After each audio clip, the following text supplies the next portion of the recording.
is complex and fanciful.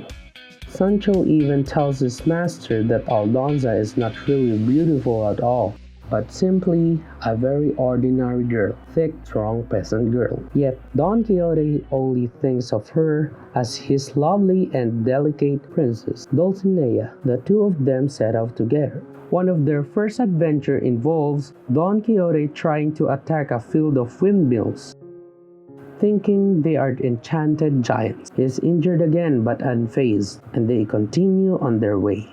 As they travel the countryside, Sancho eventually gets caught up in Don Quixote's fantasy and hopes he really will reward his faithful squire with his own governorship of an island, as promised. In the course of the story, Don Quixote and Sancho have many fanciful and sometimes dangerous adventures. It becomes clear that Don Quixote is even entirely by fantasy, since she claims that he doesn't everything for Dulcinea, even though she is never seen in the story and does not really exist. There are some who try to cure Don Quixote's obsession and devise schemes to get him home, but the stories have a very strong hold.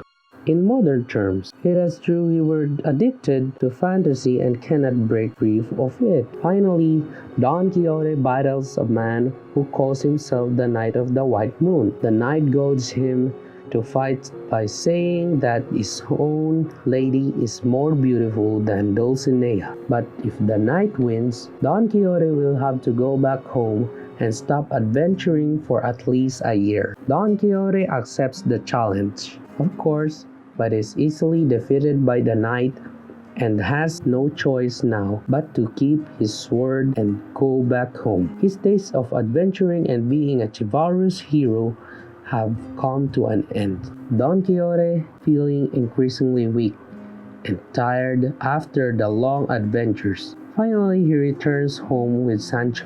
Don Quixote is ready to give up on danger and strain of being a knight and speaks of becoming a shepherd instead. But his family believes this sort of life would be just a much of hardship at his age, and they beg him to stay at home instead. To their surprise, he agrees and takes to his bed. Soon he is very ill with what something is a broken heart from defeat he suffered while adventuring. Don Quixote then states that he regrets the fantasy life he has led and it was all a waste of time. He asks Sancho to forgive him for leading him on such a pointless escape, and then he is dead. He never once saw Aldonza, though she is one who drove nearly all of his adventure. Yet after his death, several villages complete to become known as Don Quixote's hometown and seem rather proud to have been associated with perhaps the greatest fantasy adventures of all time.